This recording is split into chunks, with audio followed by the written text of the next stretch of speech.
What's going on, everybody? Moawe here. Today I wanted to talk about the Nintendo Switch 2. Of course, the Direct happened a couple days ago, and I wanted to wait a couple days for the information to marinate a little and for the treehouse to get done because not long after Direct, a bunch of information came out. Some people were like scouring because Nintendo wasn't really like forward with a lot of things like price, all that. So there was a lot of misinformation going around. First thing up the top, Mario Kart World is not $90 in the US. I know there was, again, because of the just mishmash of information with the different regions and stuff, everybody just got confused. So right up top, Mario Kart World of course, like I said, is not $90 USD physical.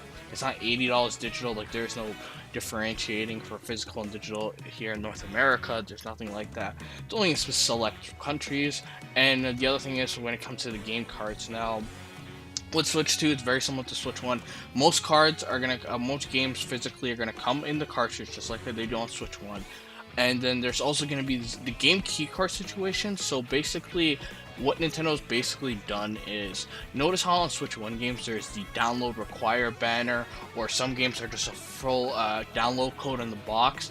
They've kind of made it a little more standardized with that, where they've given developers options to have a retail presence, but it's effectively a digital game. Now, how this is going to be utilized, how it's been utilized, has been very, honestly, disappointing in my opinion. I mean, you're seeing, so basically, effectively, just to explain what the game key card, how it works is, instead of just a download code or you have to download a portion of the game, it comes with an actual, cartridge in the box. But what you'll do is you'll plug it into, insert it to your Nintendo Switch 2, and then it'll just download the entire game. And effectively, what the game key, it's effectively a key. It's like a license to use it. And every time you want to access it, you have to have the game card inserted, kind of like physical, but it's installing everything instead of just downloading a portion or just reading it off the cartridge. Now the only bright side of this is that you can see indie games, because if you're a small indie developer, you're working with 3 people working on a game, it's gonna be quite expensive to get a retail presence. You would like a retail presence in your store, be at the store, next to Mario, Zelda, what have you. So it might give them a bit of an edge to get smaller games, even shovelware, out there on the retail. But the other thing that I've seen already is you're going to see a lot of big games, it seems like, just utilize the game keycard system because the company is just too lazy to really pay the extra cost, because it is expensive. Nintendo's not subsidizing the cost of the game cards, which sucks. I was really hoping that Nintendo would have figured out the game card situation this generation, but it seems like they still haven't. And that was a big thing going into, I'll talk about it later more so, but because you see currently we can see Bravely Default Remastered, Street Fighter 6, and what looks like to be Elden Ring. Street Fighter 6 and Bravely Default are confirmed to be using game keycards, and that's a little disappointing in my opinion. I mean, according to that, it's 50 gigabytes for Street Fighter 6, so they could have easily gotten a 64 gig cart if they could, if they wanted to. I mean, Cyberpunk is getting a 64 gig cart, but maybe they just don't want to spend the money. I mean, they did this last generation too with Switch 1. I mean, Capcom themselves did it with Mega Man Legacy Collection, where they opted to get a 4 gig cart, just so you could download Legacy Collection too. So Capcom's no stranger to it, and I'm unfortunately it's gonna be the case where I feel third parties are just gonna utilize that game key card just to have the game on the system, which is unfortunate, but it is what it is. But going off of that, the Switch Direct, I gotta say, overall from the jump, I really enjoyed this Direct, from the games announcements, all that stuff on its own. I think that it was the pacing was pretty decent. They spent a decent time on hardware and talking about specs, which is something I never imagined Nintendo to do ever. I mean, the closest, we've never really had Nintendo been straight up been oh, the console does this, it does this resolution, oh, there's this kind of stuff. They're very much in a different modern era, and I think it might have to do with you see the guys who are heading up the Switch 2's development. They seem to be younger guys, so maybe it's something that they wanted to do, talk about the specs, talk about all that stuff. So let's talk about that before we get into the game. So the Switch 2 is doing it. We're getting 4K support on a Nintendo console. Just them talking about stuff like 4K HDR, all that stuff. Like I said, it's just really nice to see. So the Switch 2 is it's supporting, like I said, 4K 60 docked. It does 1440p 120 hertz, so it supports 120 hertz, which is something I never imagined to. I think the other slight caveat is they mentioned they called it FPS instead of hertz. I guess they don't want to explain, to people what's hertz and also just frequency. But yeah, so the Switch itself has a 7.9-inch LCD screen, not OLED, but it's 1080p resolution, which I was kind of shocked to see them go with 1080p. I honestly assume because in Nintendo, they're usually like, they're going for the, cheapo hardware. Well, not cheapo, but like, more older hardware that would actually go with 1080p. So the 19 by 20 by 1080 screen supports HDR, which is another thing I'm shocked Nintendo, like, people always joke, like, do Nintendo even know what HDR is? But yeah, high dynamic range to see it in Nintendo games, because Nintendo games, I feel like, will really, like, utilize that HDR. It really, like, just because how vibrant and, like, colorful Nintendo games are, HDR, having them in HDR, it's just gonna be amazing. We already seen it amazing as is, so we'll get to that. The dock itself has a fan, of course. I mean, it's a better chipset, so it makes sense. So you're gonna need better ventilation. The Joy-Con 2, as they're calling it. I like the design of the Joy-Con 2 from a design perspective. I like the kind of like the reverse coloring of the Switch one. You had like the neon of the Joy-Cons themselves, and then the black, like, underlining as like color 2, if you want to say. It's kind of like the reverse, where the neon colors are like the color 2, or like, all that stuff. It looks pretty good. We finally learned what the C button is. Of course, it's for chat. Now, Nintendo didn't go out of their way to call the C button the chat button. They just said this is what the C button will do. So I imagine in the future they're gonna start using that C button for a lot of other things other than chat. But the thing they focused on in the Direct was something they called game chat. So of course, we're finally getting a system level voice chat. Something we've been wanting for a while. Something that Nintendo's been very cagey about. So it's nice to see Nintendo's with the time. The thing I hope that for a game chat is how they showed it in the trailer was that, like, you have your game a little bit smaller on the screen, and you have all your friends listed in, like, the Discord style boxes, even in audio only. I hope that there's an option for you to have it's kind of similar to Discord, honestly, where you have the game full screen and maybe like transparently you'll have like the profile circles there, something like that. But I hope there's an option to just have the game in full screen and, like, they're just talking, especially if they're audio only, to have something like that. So I have full view of the screen instead of just, have all my friends who are audio only, because who the hell's gonna use that damn camera? There is a camera. I honestly am not surprised that they're doing with the camera stuff, but it's because Nintendo, they love to do their accessories. So not only they're launching with what's known as the Nintendo Switch 2 camera, but they're also saying that other compatible USB-C cameras will work. And I've already seen a third-party one that's shaped like the Piranha Plant. Honestly, if that one's a little bit cheaper than the Switch 2 one, I might get it just for the novelty to have a Piranha Plant on top of my Switch. But yeah.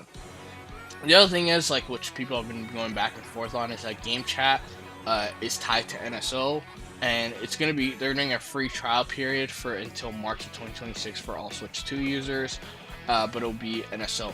It's not tied to the expansion pack. This is the thing, like, it's so much misinformation been thrown around. I see so many people saying game chat's tied to expansion pack. No, all you need is baseline NSO to get access to game chat. And tying it with NSO, I'm okay with. I mean, Sony does it with the PlayStation Plus. You need PlayStation Plus to do voice chat. And most of the time when you're doing voice chat, you're doing it for online games. Very rarely will you do it for single-player games. So most of the time you will be doing online games, and to play online games you need NSO. So it kind of makes sense to tie it together. The thing that doesn't make sense to tie it to NSO is cloud saves. I mean, Sony does it as well. But doesn't excuse it. Microsoft lets it for free too, so same with voice chat. Voice chat, you need Xbox Live over there, so yeah, it's only really Sony. But it's not a big deal, honestly. I mean, like I said, I'm mostly gonna use this online anyway. I'll probably use it. I mean, it's just more convenient at the end of the day. Because, like, I do use Discord here and there, like, more, and I'll probably still use Discord, like, don't get me wrong, but it's gonna be nice and convenient to, because I'm not gonna be like sitting on my desk all the time, so I'm not gonna be on the TV playing. So it's gonna be nice to have that level of voice chat. They also talked about another thing not long after called Game Share, which is DS download play again. It's nice to see. The interesting thing about Game Share is that it's not only tied to locally, kind of like DS Download Play, but it also can be done over the internet. If you've never experienced DS Download Play, or you're a lot younger.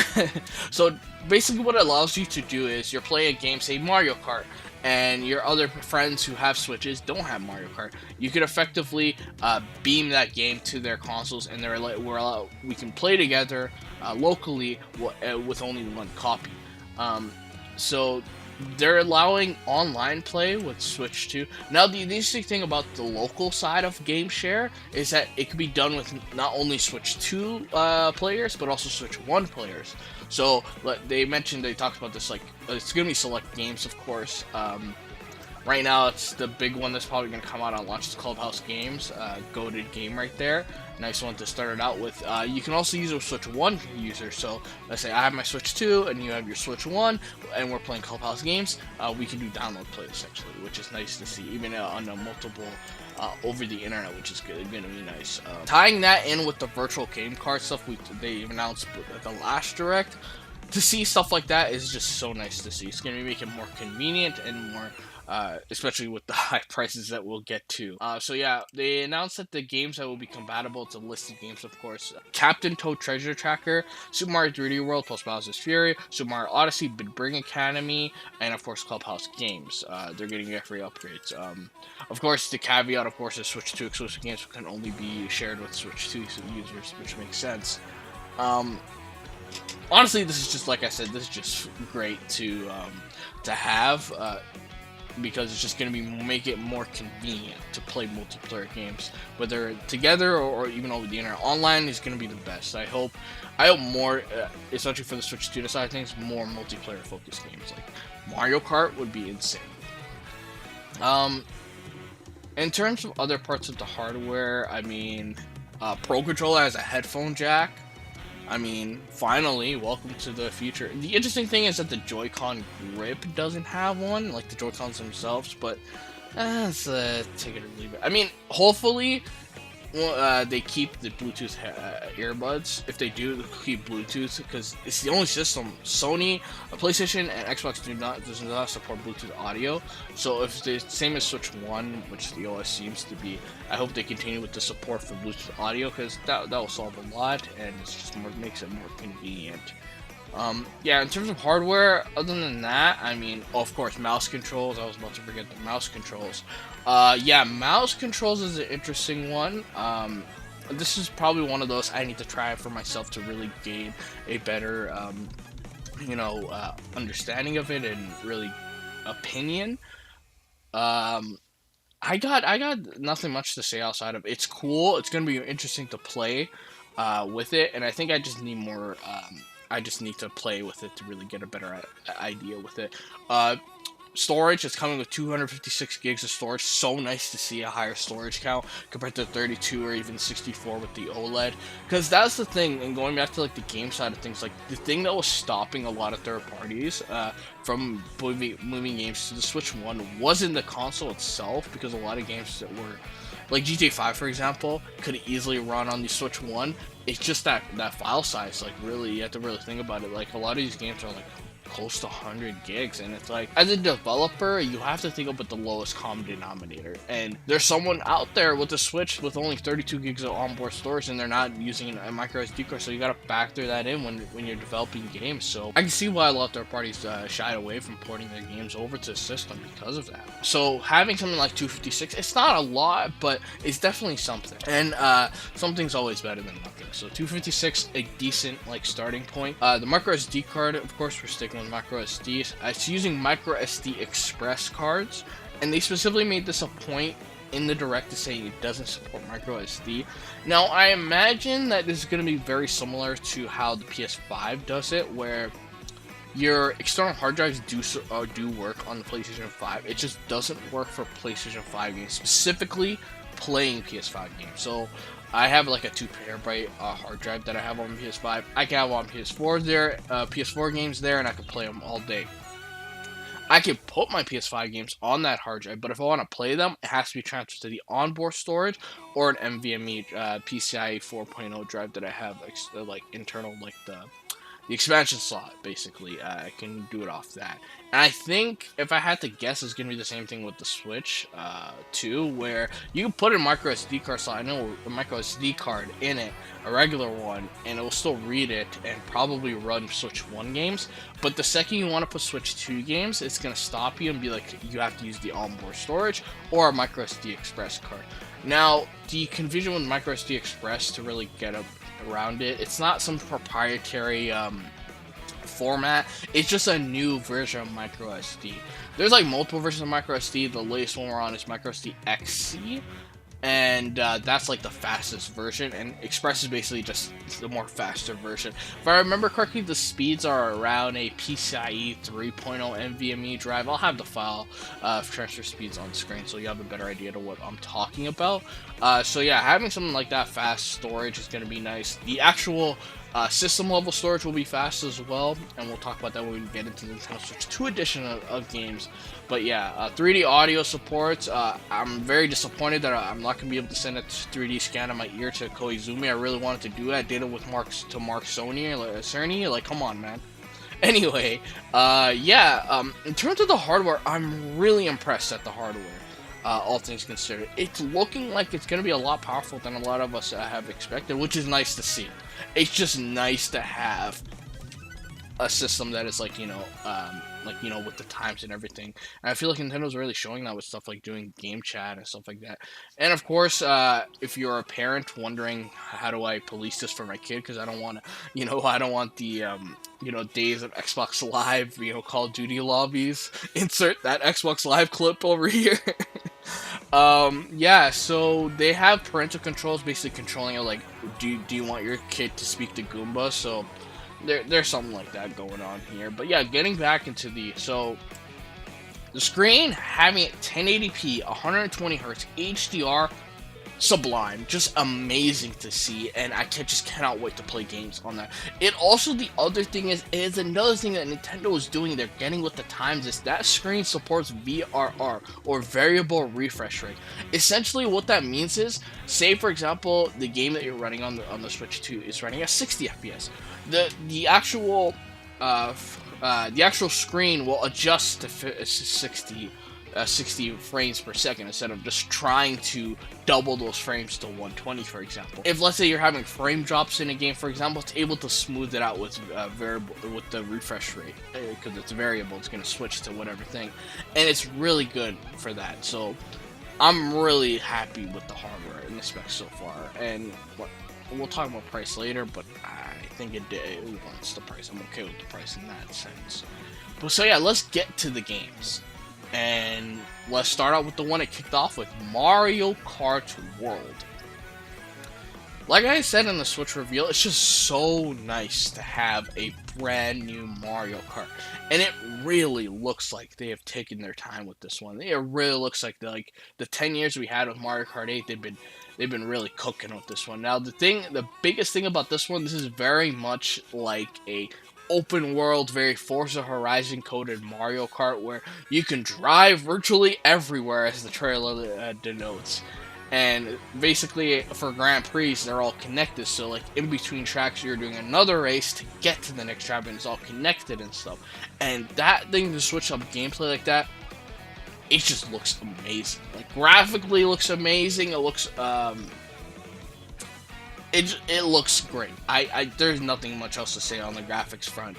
That's the Grand Prix mode. It's all connected, but also they have Knockout Tour, which is very much like, your 99, your F-Zero 99, or a Battle Royale style game, where at each interval, it's going to be like, you got to be 18th or higher, or 16th or higher, or 10th or higher, all that stuff. It's going to knock out all that people elimination style mode kind of thing, which is going to be fun to play online. 24 racers, of course. It's going to be hectic as all hell. When you get Blue Shell, that first place got knocked down in 22nd. It's going to be amazing. They look so expressive, the characters. Like, they're really utilizing that Mario Wonder style, like the bubbliness, and just, it looks so good. Harkening back to that N64 style rendering, Oh man, it's just so good. You also can grind on rails, ride on walls, and like just real again being so expressive, being so thing. The other interesting thing is there's no cart combinations anymore from 7 and 8, and I'm just gonna say it. I'm so happy it's gone because it made Mario Kart a little more complicated than it needed to be. Like I didn't need like, do I really need to like check what it was cool. Don't get me wrong at first, but like after a while, it just felt like you just took forever to get into race because when you finish the race, get back into the menu, you gotta switch out you can switch out all your stuff, get your carts ready, the different combinations look stupid as hell half the time because you need all those stats. It was micromanaging where it didn't need to be, and it really complicated Mario Kart in my opinion. So I'm happy they took that away, and you get to do. There's a lot of carts to be for that. You have different motorcycles, motorable snowmobiles, planes, what have you.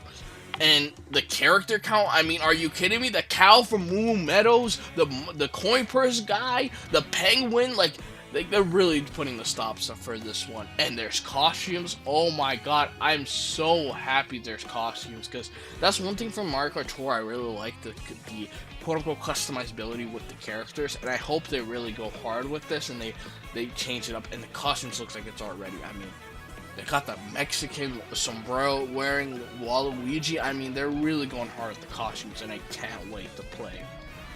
I also really hope that, because they also announced that there was going to be a dedicated Mario Kart World Direct happening on the 17th, April 17th. I hope that they do a single player story mode, to have an adventure mode, to have some kind of like mission mode would be like, that would be the cherry on top to this already amazing Mario Kart game. And judging from stuff like Digital Foundry, as I already saw with the trailers and stuff, it looks like it's running at a 1440p locked 60. They also mentioned how there's no deal. They've never seen any DLSS on any of the games in the showcase, which is interesting to see. We'll see how that all shakes out. But still, 1440p, 60 FPS for a Mario Kart, just so nice to see a Nintendo game just looking so nice, looking so beautiful. Now, of course, the sad thing about this, as cool as it all is the price of Mario Kart. Now, Mario Kart World in the United States is $79.99 USD. And oh man, this is gonna so what else is there to say? I mean, honestly, man, like it's been a whole back and forth, and I'm gonna be real, I'm a little disappointed by the price, honestly. Like it's a little, like it's a lot, man. Like it's a lot going on right now, and I feel like Nintendo's trying something when they don't need to be trying something. If it was just 70 USD, I would have been okay with, but like 80 is a lot, man. Like 80 is a lot. Like they're having the Switch itself plus a bundle of Mario Kart, and I think a lot of people, including myself, are just gonna go with the bundle. We'll talk about price and all that stuff in more details later, but I mean that's the one downer about it, in my honest opinion. But we'll get to it. We'll get to it. I don't wanna bring it down. The other thing after that is that we talked about the Switch Enhanced games. I believe. Whatever, I'm not going to go with the exact order how those announced. I'm just going to go with how I feel right now. So there's 3 types of games that work on the Switch. There's Nintendo Switch 2 native games, or Nintendo Switch 2 games. There's Nintendo Switch 2 edition games, and then there's just backwards compatible games. Now within that Nintendo Switch 2 edition, there's like different tiers, and we'll get to. The first one they did to showcase was Super Mario Party Jamboree, which is getting a Nintendo Switch 2 edition, which included Jamboree TV. So this is coming in with like new modes, a bunch of different multiplayer mini games that utilizes the mouse controls, the built-in mic, and that camera. Yeah, this one seems pretty good. I mean, the thing is that Mario Party is running at 1440p in docked, and then 1080p in tabletops / handheld. So I'm interested to see, like, we'll see. We're still like a couple months away, and like previews are still coming out, and we'll see specifically on the expected stuff. But I do feel like it's interesting Nintendo's going out of their way to mention that it's 1440p docked. But anyway, so yeah, new modes, all that kind of stuff, enhanced frame rate and resolution. It does look good. I don't know if I'm gonna pick up this upgrade. It depends. I mean, it doesn't look that like interesting for me to pick up. But Mario Party Jamboree in of itself is really good. I just hope it has more boards. Maybe they do have more boards with this new Nintendo Switch 2 edition, but we'll see. The next ones up that they talked about is Breath of the Wild and Tears of the Kingdom, Nintendo Switch 2 edition. The biggest thing is that this game is running at 60 FPS. I mean, from the previews, we know that it's running 4K 60. I assume for both. I saw one tweet that mentioned Tears. I don't see why Tears and Breath of the Wild wouldn't run both at 4K 60. But anyway, 4K 60, improved load times, HDR support. I was watching Treehouse gameplay for Breath of the Wild / Tears of the Kingdom. It looks unreal for these games to be running at 60 FPS. It's like watching an emulator video, like 8K whatever, of these games, and it's just so nice to see.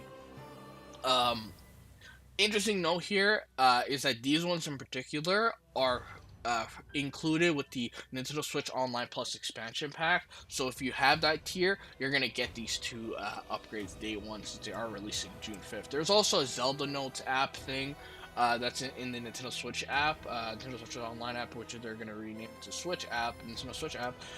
That has, like, you know, guided navigation, has all these interesting things that I asked myself, why isn't it in the game itself? I don't know why I have to use an app. I guess this is how we get the gamepad shit that was supposed to be in Breath of the Wild in the Wii U version back. But yeah, regardless though, it looks really good. I can't wait.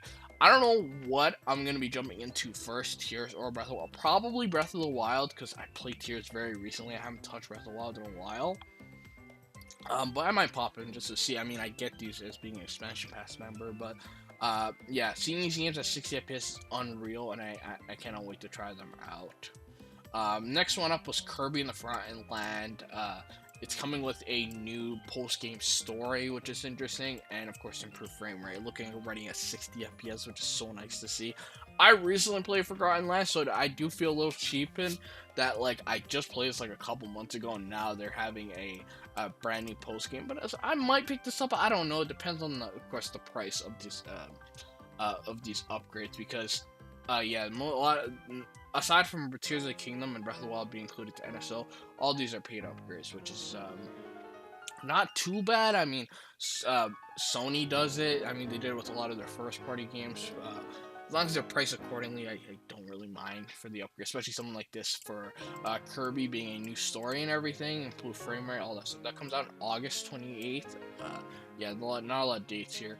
Of course, the game that needed it the most, Pokemon Legends ZA, is getting a Nintendo Switch 2 edition.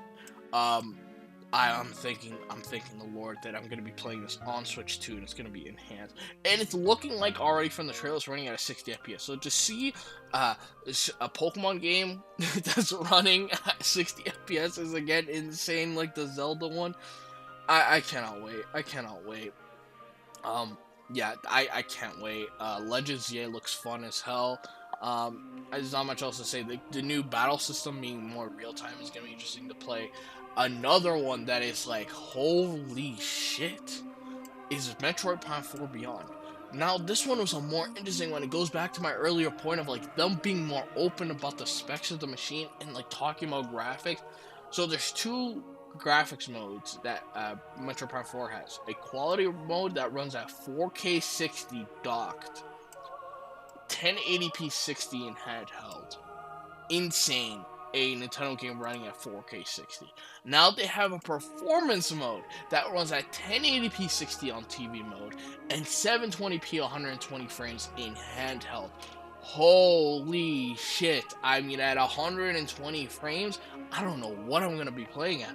I'm thinking maybe like performance load in handheld, and then docked I play 4K 60. I don't know. It just looks amazing.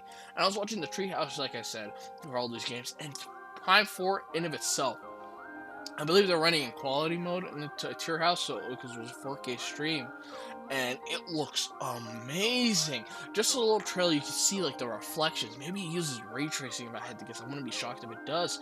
And just seeing that, it just looks beautiful, and I cannot wait to play. Very interesting that we still do not have a date for Prime 4. This is why I'm low-key hoping that we get like a June direct, maybe June, July, and they start detailing, we get a date for Prime 4, because I cannot wait to play Prime 4. I still only play 2 and 3, of course. So here's hoping we get that June Direct and they Shadow Drop 2 and 3.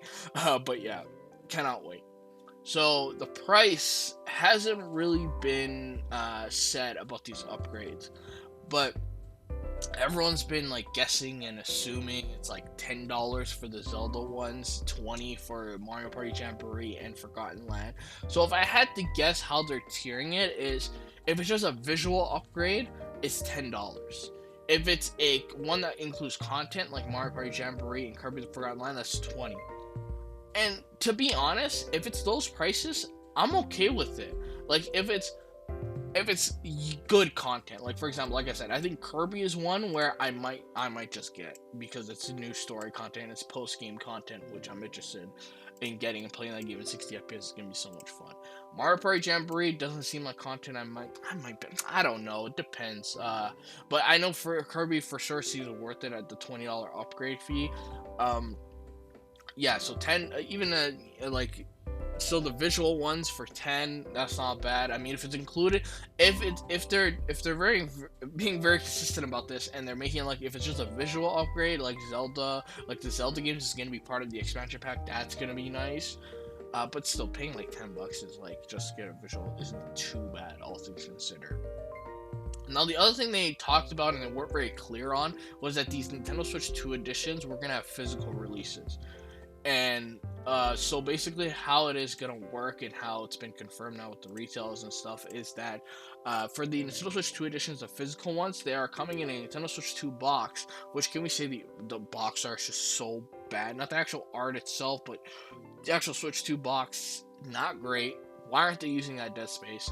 I digress. So basically, the Nintendo Switch 2 editions are going to come with the Switch 1 cartridge plus a code for the upgrade, which it says on the Metroid Prime 4 one, and I read that, I'm like, okay, fine, whatever. I'm not gonna get the Nintendo Switch 2 edition one. I'll just get, for Prime 4, I'll just get the Switch 1 version and then just pay the upgrade on the eShop. But there were so many people that were convinced that it was all on the cartridge, and I'm like, this is like I said, where Nintendo very much like just assumed everybody would like just get it. And with the internet now, it's very easy for misinformation to spread. Like, people still think games are $90. Like, so I feel like they should have been more clear on that. I digress, though. I'm interested in Nintendo Switch 2 edition stuff. The other interesting thing that was not talked about, there's a list of games that are on the website that's saying free updates for enhanced games. Free upgrades to improve the playability on Nintendo Switch 2 systems will be released on select Nintendo Switch games. By connecting your Nintendo Switch 2 to the internet, you can download free updates that will be improve performance, add support, features such as game share, and select games. The content of these free upgrades will differ depending on game. Now, here's the full list of games that are getting free updates on Switch 2. ARMS, Captain Toad Treasure Tracker, Super Mario Odyssey, Super Mario 3D World plus Bowser's Fury, Clubhouse Games 51 Worldwide Classics, The Legend of Zelda Link's Awakening, The Legend of Zelda Echoes of Wisdom, Game Builder's Garage, New Super Mario Bros. U Deluxe, Pokemon Scarlet, Pokemon Violet, and Big Brain Academy Brain vs. Brain. Now, I'm happy that they're doing these free upgrades, first of all. Like Mario Odyssey, maybe like 1440p 60 if I had to guess. The interesting ones are Link's Awakening, Echoes of Wisdom, and Pokemon Scarlet and Violet. I can't believe those games are getting updates. Specifically Scarlet and Violet. Like, goddamn, didn't they promise a performance pass like was gonna come when the game launched, but that never came to fruition. The DLC even ran worse than the actual base game. So it's nice to see them getting an actual performance pass. If it runs out of lock 60, we're eating pretty. But don't worry, guys. Probably the windmill in the background is going to run at 5 FPS instead of 2. Echoes of Wisdom and Link's Awakening, thank the Lord they're getting updates, because I have Link's Awakening. I tried playing it, and so basically the problem is that, like, for some reason, because as you transition to a new area, well, like a new section, basically, it jitters. The frame rate jitters for a little bit. It basically goes from 60 to 30. And that happens a lot in a 2D game, because you're going to the next room, the next dungeon room, the next little forest area, whatever. So you're doing that constantly, and that frame jitter, that jump down from 60 to 30 hurts. Like, I couldn't play it.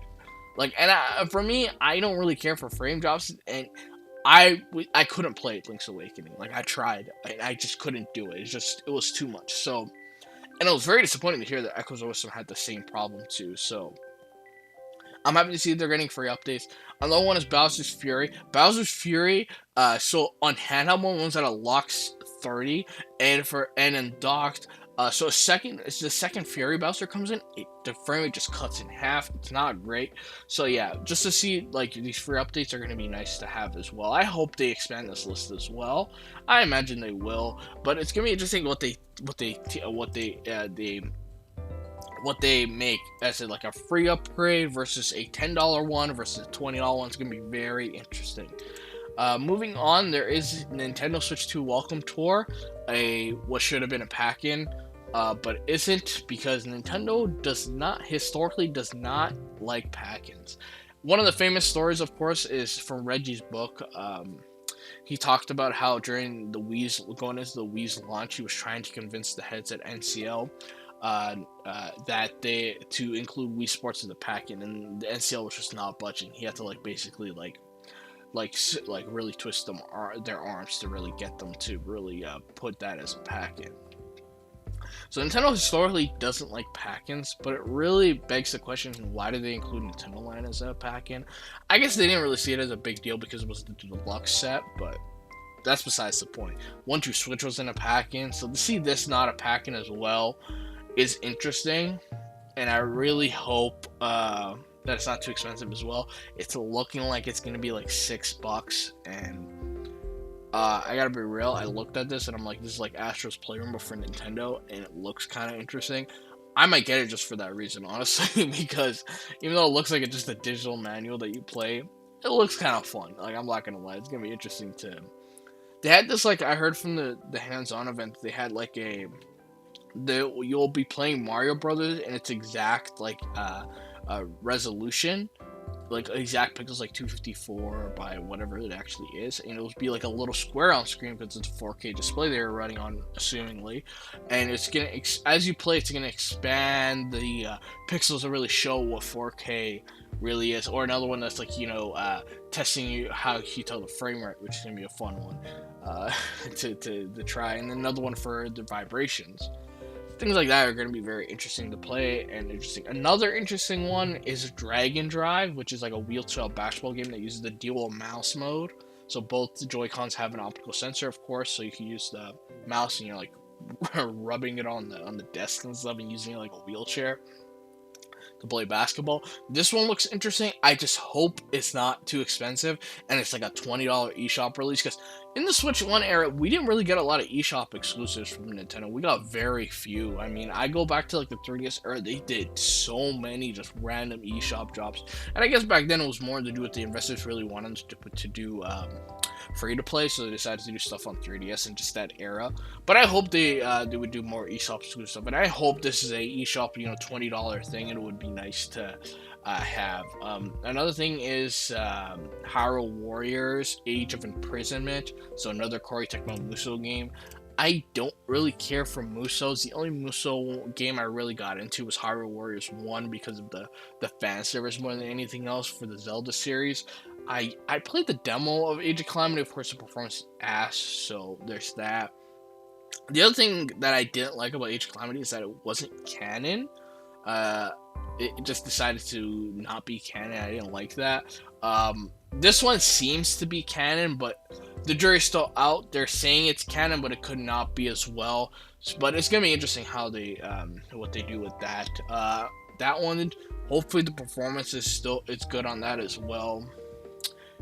Now let's get into an interesting thing. So Switch Online is getting, exclusive to Nintendo Switch 2, is getting the GameCube, and this is a long time coming, and it really seems like Nintendo's going for a release order. They started with NES, Super NES, then N64, and then did Game Boy and GB at the same time, I guess to include Game Boy Color, and then now they're doing GameCube. So you imagine the next console they're going to do is DS, which is nice to see. Imagine they use the mouse mode for that, for the touchscreen. Anyway, GameCube, this is gonna be, I can't wait. This is gonna be, I love the GameCube. The GameCube is one of my favorite Nintendo consoles. They are launching with 3 games only, which is interesting, but at the same time, compared to the other consoles, GameCube games are gigabytes of data. Like each of them are like one, even if it's like 1 to 2 gigs, like adding it adds up really quick. So I can see why they will start out with 3. And honestly, the list is not bad. You got The Legend of Zelda Wind Waker, my favorite Zelda game. Oh my god, I can't wait. And I low-key like the original more than Wii U, specifically because the Wii U HD version just went too hard with the bloom, man. It just looks so off.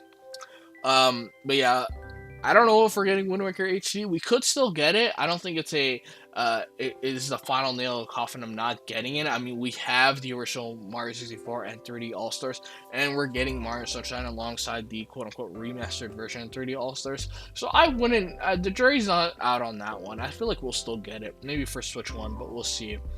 I don't know if I'm gonna be going through the Wind Waker. I played it again like very recently, like a couple years ago, so I might dive in just to see how it runs and stuff like that. F-Zero GX, let's go! My favorite F-Zero game, developed by Sega, by the way. Yeah, this one's gonna be interesting. I'm really interested if they're gonna include the arcade content. It sounds like they're gonna include the characters at the very least. So in F-Zero GX, there's F-Zero AX, which is the arcade version of it, and there's like compatibility with the two. Obviously, you can't have that anymore, but they are gonna keep the content. I'm really hoping there's a way to access because the whole arcade game is in GX. You have to do some things to access it, but yeah, that would be interesting and cool. And lastly, Soul Calibur 2. Now, if you weren't around during that era, you wouldn't understand Soul Calibur, because back then, Soul Calibur was the fighting game, was one of the fighting games. It was like that, Tekken, and Street Fighter were like basically like the big 3 of like fighting games. Of course, Marvel vs. Capcom is there. No disrespect to Marvel vs. Capcom, but they're like those 3 are like, you know, premier fighting games, especially of that era. And the GameCube version is the best one because it not only was visually the best one compared to the PS2. Xbox came close, but still, this one had Link, and man, so like this was back when they were doing exclusive content for these games. Like, so Copper 2 had Link, of course, for the GameCube one. Xbox didn't really have a mascot, so they went with Spawn, you know, the actual comic character Spawn. And for PS2, I believe was Heihachi from Tekken. I could be wrong. But yeah, so they were doing like exclusive stuff back in the end. So to see Soul Calibur 2 come back, they already announced like they're gonna have Mario Sunshine, Path of Radiance. Thank God, that $500 GameCube game. I'm finally gonna play Path of Radiance in a more official way. Mario Strikers. Thank God, the good Mario Strikers. Chibi Robo, Pokemon Coliseum, XD Gale of Darkness. Man, what a lineup. And of course, the GameCube launches the same day, so I will be playing GX all day, basically, and not touch Mario Kart. I'm kidding. Of course, I'm gonna play Mario Kart. But yeah, I'm gonna be hopping into F-Zero so hard. Yeah, this is nice. Overall, I'm excited to play GameCube, and honestly, the nice thing to have is usually with the NSO drops, you get like a couple NES games here, a couple SNES games here, a couple Game Boy, and you're like, what the hell are these games, man? Like, who the hell cares? Like, I'm kind of over NES games at this point. They've been feeding us since like the Wii. Same with Super Nintendo. But yeah, to have, even if it would drop the one game, if they're like in July, they're like Mario Strikers is dropping. You know, me and the boys are gonna be rocking Mario Strikers. Like, they're more, because like, you know, GameCube is where you start to get like more modern style games. Like, games haven't really evolved a lot from a from a game like comparing a GameCube game or a sixth gen console game, a 6th-gen game to now, there's not a lot different, and a lot of them hold up really well versus like NES, Super Nintendo. Like, a lot of people, like, you know, from the, like, it's hard to, like, a lot of them just don't age well, whereas like GameCube just aged beautifully. Oh, I forgot to mention Luigi's Mansion 1 is showing up too, my favorite. I love Luigi's Mansion. Anyway, yeah, so like they age really well. So even if it's just one game they drop a month, I will be sad, and I will be good. Let's talk about the third party section that talked. There was like 2 big ones. Elden Ring, of course, is coming over to no one's surprise. This is the Tarnished edition, so it does include the Shadow of the Erdtree expansion, of course, some other weapons and armor and stuff. I was really hoping they would have pulled this Skyrim for Switch 1 and they introduced, like, here you can get the Master Sword and, like, the Link's outfit. Who knows? We don't have a date though, so it's like 2025. We talked about Deltarune is finally coming out, like they did in like chapters. So basically the full release for Deltarune is dropping on the same day. Deltarune, if you don't know, it's like a sequel to Undertale. It's like a prequel. I don't know. I played a decent amount of Undertale, but I'm not in with the story and stuff. But like I know like Deltarune is connected. That's cool to see. I need to finish Undertale. That's what it reminded me. I need to finish Undertale. I loved Undertale. Hades 2 is launching first on Switch and Switch 2. So it's getting console exclusive, just like Hades 1. I need to give Hades 1 more of a shot. I played a little bit here and there, and it was kind of fun. It was one roguelike I was kind of interested in. Of course, at some point the stream did crash on the NOA side, which was sad to see. I guess they just had too many people on the stream. It was like almost 1 million people rocking it on the stream, so I could see maybe it just didn't, just couldn't handle it. But anyway, just rapid fire some third-party games. Madden's finally coming back to the system. Nintendo system has been so long since Madden NFL 13 on the Wii U. Soccer, of course, FIFA is gonna show up. NBA 2K, WWE is finally coming back. Hopefully it runs well. Split Fiction, launch day. Cyberpunk 2077, the Ultimate Edition that includes the Phantom Liberty expansion. Which, to note, the Phantom Liberty DLC was not available on PS4 and Xbox One. It was only quote-unquote next-gen PS5, Xbox Series exclusive. So to see that on Switch, of course, the game is targeting 40 FPS in performance mode and like 30 in graphic quality mode. So interesting to see. It does look good. I might give it a shot. It does support cross progression, so I can get my save from PS5 and try it out there. But who knows? Final Fantasy VII Remake Intergrade. Oh my god! It was rumored for a while that Remake was coming, so it's a bit of a surprise still to see it. And it's the integrated version, so support of the PS5 version. So here's hoping it runs at 60. They also mentioned, Hamaguchi-san did mention that stay tuned for more updates on the trilogy. So that low-key kind of confirms that Rebirth and the third game are going to come to Switch too. And I'm more than, I can't wait. I might just wait on the third game and just play it on Switch too, honestly, once it gets confirmed. But yeah. I definitely will be getting Remake Integrated whenever it comes out. It's not Cyberpunk's launch day confirmed, but Remake we still don't know when it's coming out. But yeah, I will be picking that up for sure. Street Fighter 6 is coming. This one was a bit of a surprise, but kind of not. Wasn't necessarily rumored, but like, it was kind of expected. Like, that Capcom would do some support. This is interesting also as well. It's launching with the DLC, so years 1 and 2. So yes, I get to play Mai from SNK. Let's go! And Terry, my boy Terry. Yeah, so I can't wait for this. It's looking really good from the hands-on that's happened the past couple of days. It's looking better than the Series S version, which is nice to see. That's a day one pickup for me. It's also coming out launch day. I cannot wait. And like I said, the fact that it's including the DLC on the together is great. It sucks that it's a game card key, so I'll probably get it digitally, but still. Nonetheless, it's nice to see it on the platform.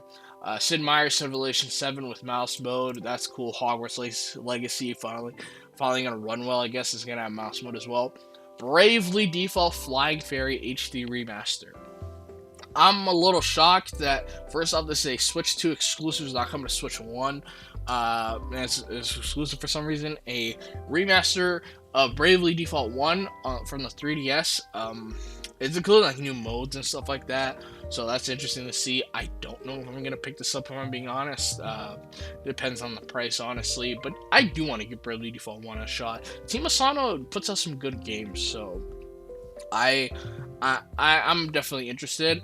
It's just really weird. It's using a game card key as well, which goes back to these developers, these companies being a little bit lazy when it comes to it, because this is a 3DS game. It's like 11 gigabytes. Why are you doing a game card key? Like, you could easily fit in a 16 gig with no problem. Anyway, I digress. Borderlands 4, whatever. I don't really care for Borderlands. Tony Hawk Pro Skater 3 and 4, that's nice to have. I don't really have any nostalgia for the Pro Skater. I remember back in the day how like out viral it was. You know, I was watching X Games and stuff like that back in the day in Tony Hawk, but Pro Skater just passed me by. I was a big fan of Skate 3 though. Let's bring back Skate 3. Come on. Yakuza 0 Director's Cut. It's finally nice to have Yakuza on a Nintendo platform. It's been so long, especially because the head of RGG Studios, the previous head, did not want to put it on a Nintendo platform, all because so on the Wii U back in the day, only in Japan they released HD remaster for Yakuza 1 and 2. It's not Kiwami, it's a different kind of remaster, it's different from Kiwami, and it bombed. And I wonder why. It only released in Japan. Yeah, that was a lot of things going on there. Just because of that, Yakuza has never been on a Nintendo platform for no reason. So it's nice to see it finally come over. This is an interesting one. It's like a new version of Yakuza 0. It comes with new cutscenes, runs at 4K 60, also coming out launch day. I'm very interested in this one. I'm still slowly going through my Yakuza journey. I don't know if I should. I'm not gonna pick it up right now. I might pick it up later down the line when I get to 0, because I'm a weirdo and I did not start with 0. So yeah, we'll see. I just hope more Yakuza games come over. We're still missing like Kiwami 2, 3, 4, 5, 6, Like a Dragon and Infinite Wealth. So I hope those come over. The Pi Yakuza game, like, you know, I hope, like they did say stay tuned for more information. I imagine like it'll be coming over. Fortnite's also coming over, finally gonna run better than the crusty ass Switch 1 version. Enter the Gungeon 2, Hitman World of Assassination. It's nice to see an actual native Hitman game. Their Project 007 game's also coming over from IO Interactive. That's cool to see. Weird that it's that they use like the same trail they used to reveal it. So I guess development's still deep in that. Daemon X Machina is getting a sequel for some reason. You know, the game that opened one of Nintendo's E3 starts. I think it was like E3 2019. Daemon X Machina Titanic Scion. It looks kind of cool. I don't know. The first one didn't really interest me that much. Star Wars Outlaws is coming over. I heard mixed things about this. I'm not really interested. Silk Song just randomly appeared in the sizzle reel. Why would they do that? I don't know. It is coming out this year. Maybe. I don't know. I never really played Hollow Knight, so I just think it's funny for the memes. To see it out here. Kinitsugami Path of the Goddess is coming launch day. Interesting thing I heard today is that it's using a game card key. Oh my god, I can't believe I'm starting to open my words over. It's using a game card key for it for no reason. It's the first physical edition of this game, and it's using a game key card. That is sad to see. This game just cannot catch a break. I'm really interested in this one. It plays really well. It's like a tower defense / action game. It looks really interesting. It's on my radar. Reanimal. The only thing I really know about this is it's made by the Little Nightmare devs, and it looks kind of interesting. Shadow Labyrinth is getting a Nintendo Switch 2 edition. I know that because I'm interested in that game. Let's talk about the big third-party announcement.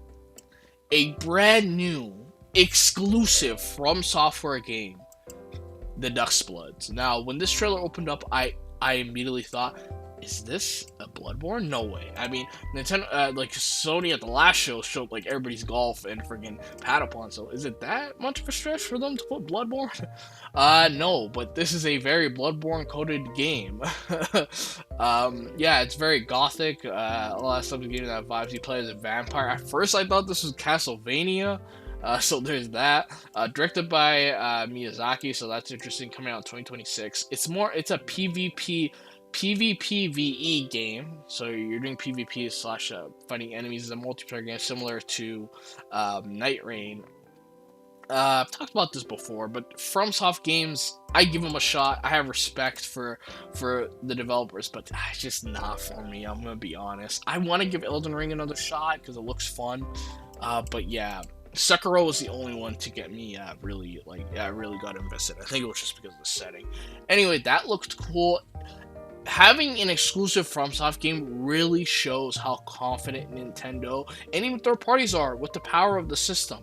Because you wouldn't get this on like Wii U or even Switch 1. Which is funny to say because Duskblood, according to the creator's voice, which Miyazaki said it started development on Switch 1. Anyway, it really shows how confident they are with the system in terms of power. Developers are very like vocal about how good it is to develop for the Switch. I mean, Cyberpunk, the current build that they're showing at the hands-on of it was only made in 7 weeks, so that's very interesting to see.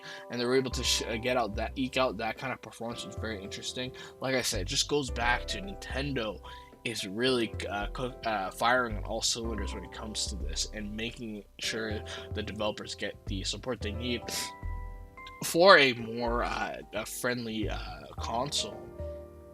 And to see something, like I said, a big game, an exclusive FromSoft game.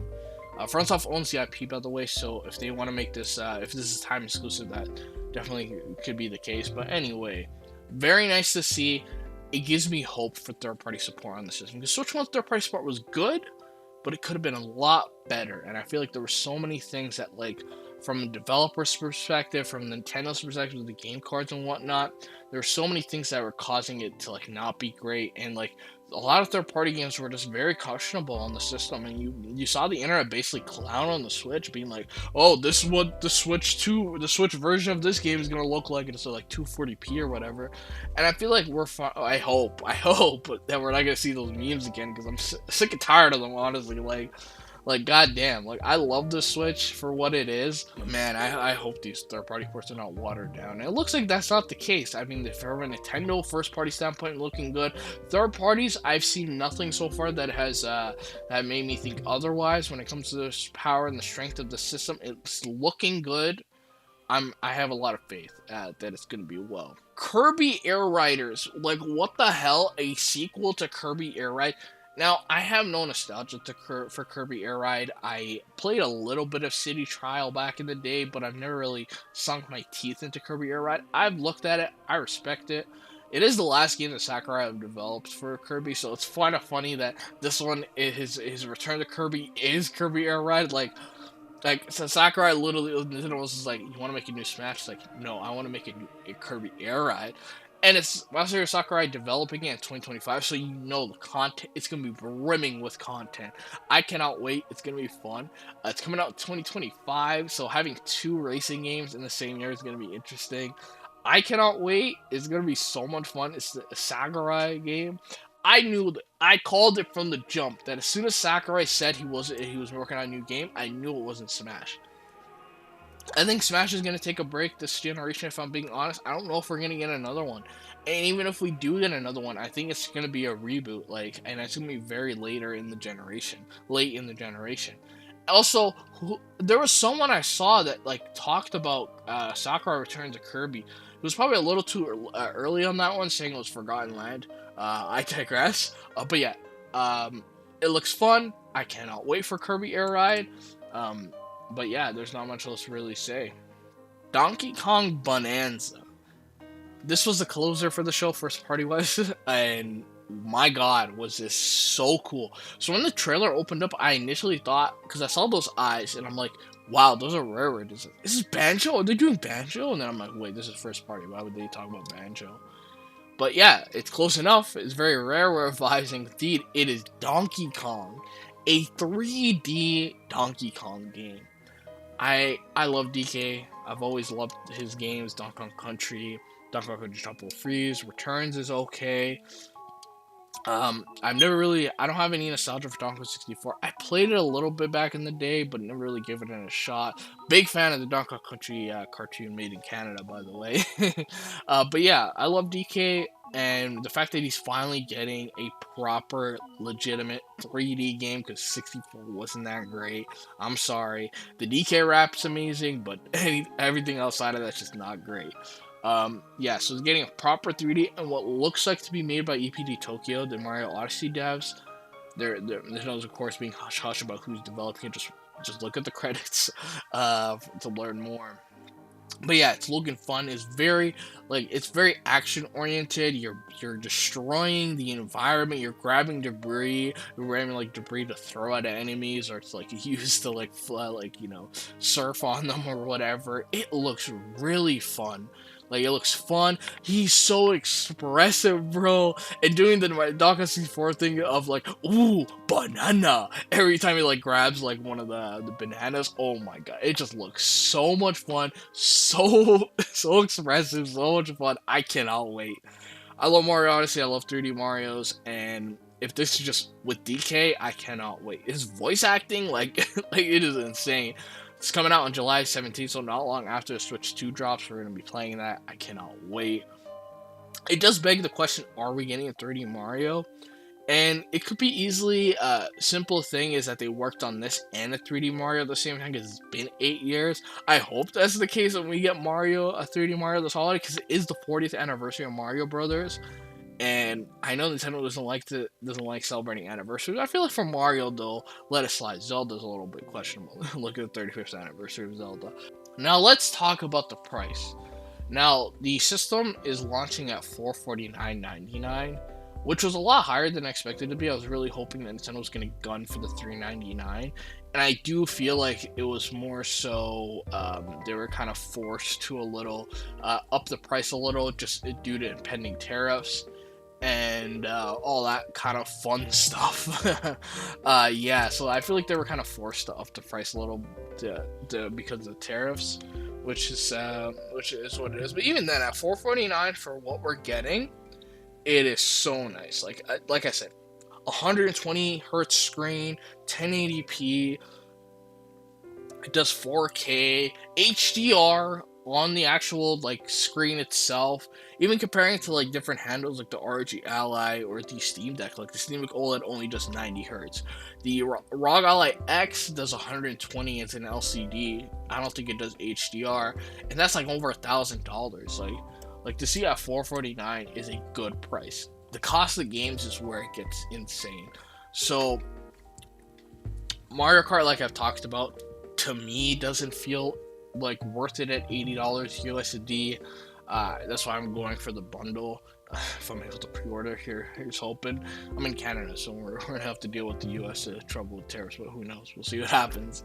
But yeah, so doesn't seem worth it. It's very interesting that someone's doing the staggered pricing. I mean, Donkey Kong Bonanza is 70, but Mario Kart's 80. Why is Mario Kart 80? And I've seen so many people like, how does tariffs affect it? I mean, from a physical standpoint, you have to factor in because like these games are assembled in Mexico across the board, not just Sony for PlayStation and Xbox. Of the Switch as well, these are manufactured in Mexico. And they're coming in, so like they're on a physical front, they're affected by tariffs on that side of things, like it coming from Mexico or like, you know, where I don't even know where they manufacture the cartridges in Japan. It might be the same places they manufacture the system. Anyway, they're manufacturing it not in America, so it's gonna get hit with the tariff, and the digital games have to be priced the same way as physical. It's just how it is at the moment. So it makes kind of a little sense, you know, you up the price, like, unless you're in, like, Netherlands or something, and it's gonna freaking be a little more. But regardless, I really hope, especially with them pulling the pre-orders in the US, I hope that means that, like, you know, they really think about it, and they decide, okay, we're just gonna max out at 70. That's my hope. I don't know if that's gonna stay the case, but we'll see. It could also just be pure Nintendo greed of them being like, "Hey, Mario Kart 8 is like the best-selling Mario Kart, best-selling game period. Like it's up there as one of the best-selling games period. So maybe we could just like squeeze more out of people. We'll see. I hope that Direct really showcases why it's worth 80. Maybe if they're like, hey, we're doing DLC and it comes included with the game, you don't have to pay extra, but we'll see. But yeah, I mean, I've been going along for a while, so let's start wrapping up here. I thought the Direct was good. I think the Switch 2 is looking good the more and more we see it in terms of the games, in terms of the, like, everything. Like, I'm really interested and I can't wait to get it. I will be picking it up day one, seeing as pre-orders open on the 9th, and I will be picking it up. I cannot wait. Mouse mode is going to be interesting, how it utilizes. I hope we get a date for Prime 4 like by the time when I go to pick up the Switch 2. It is launching on June 5th, So it's launching on Thursday. So I guess Nintendo's new thing now is to launch stuff on Thursdays, which is kind of nice because it gives you like you'll have Friday, Saturday, and Sunday. So you have 3 days to play your thing, whether it be the game or the system. So I kind of like the Thursday release, if I'm being honest. But yeah, like I got not much else to say. I mean, it sucks for the pricing, and it really deflated my excitement for the system. But I mean, is an ever evolving story. We'll see what happens. But outside of that, I'm excited for Mario Kart. I'm excited for Donkey Kong. I'm excited for the hardware. I'm still excited for new Nintendo hardware, man. When new Nintendo hardware is a different feeling than any of the other consoles. It's just different, man. It's just a different feeling, and I cannot wait for June 5th. With that being said, comment down below what you guys think of all this. How you guys feel? Are you picking up a Nintendo Switch 2? Are you going to try your luck April 9th if you do not live in the US and you're going to try to pre-order? I know I will. Let me know what game you're excited for. Let me know what game you would be excited for. I'm going to be doing more videos for Switch 2 to lead up to it. So expect more. I have so many ideas to cook in my head. So yeah.